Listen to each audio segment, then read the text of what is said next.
Hi, I'm Rick Graby. I'm an optometrist and I'm the founder at Neuro-Visual Performance Institute. And what I want to do today is talk to you a little bit about motion sickness and educate you on maybe some things and the role that vision can have and what we can do with vision training to enhance or decrease the motion sickness.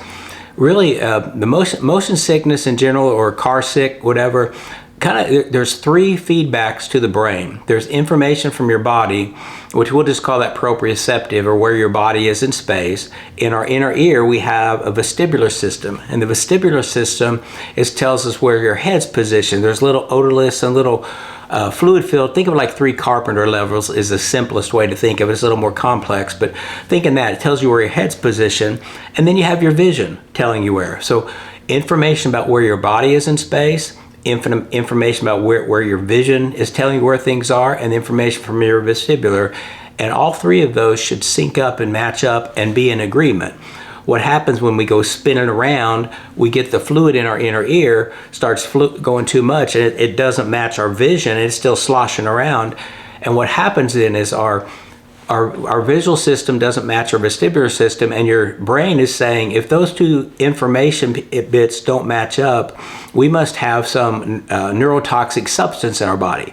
So hence let's purge and get rid of that toxic substance. That's why we get nauseated and feel sick to our stomach when we get off the tilt-a-whirl or things like that. Kind of car sickness adds a whole nother dimension too, because you think about what's happening in a car. Depending on where you're sitting can make a big difference. Obviously, the driver is the least likely to get car sick. Front seat passenger is the second likely. Behind the passenger seat is probably the next best.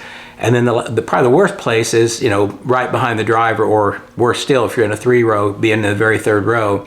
And the reason being is what happens in the car, everything in the car is staying with us. So visually, nothing is moving. It says nothing's going by. Well, things that are going by on your right side of the road, like trees and whatnot, you're passing at the speed you're actually going. But yet on your left side, you have your speed plus the other cars coming down the road if you're in a 2-lane road that way. So what happens, there's a mismatch even within the visual system. It says part of my visual world is steady, part of it's moving at one speed, part of it's moving at another speed. And then also you're on a bumpy road, so you're going up and down, and your vestibular says we're moving. The fluid says we're moving, but the seat in front of you is moving with you at the same time, so your vision is saying, no, we're not moving. And again, same thing on a boat. You're sitting here looking at each other, your vision says we're not moving, your vestibular says we are, and you get the mismatch. So a couple things is it's always better if you can look out the front window when you're in a car, is one thing, and then focus on something like a tree in the distance or something, and then you'll get a reference point with that as well. Sometimes too, just blocking, like some side vision, can help a little with that, or just even holding your head down so you're not getting as much visual input, or some things you can do that can sort of help that. But the good news, if those systems aren't working together as well as they could, whether it be a vestibular problem, whether it be a visual problem, or a body awareness problem, all of those things are fixable.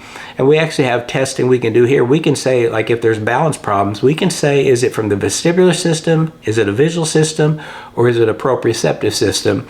And then that helps us guide the therapy and the training that we need to correct these. And that's the good news. All those things, if that's a problem for you, there are solutions for that can open up where you're not going to have to worry about a car ride in the countryside on the windy roads or whatever anymore with that too. So hopefully this is helpful, and just know there are a lot of options and opportunities and to get better with that too. And hopefully we'll maybe get a chance to meet you one day. Thanks for listening.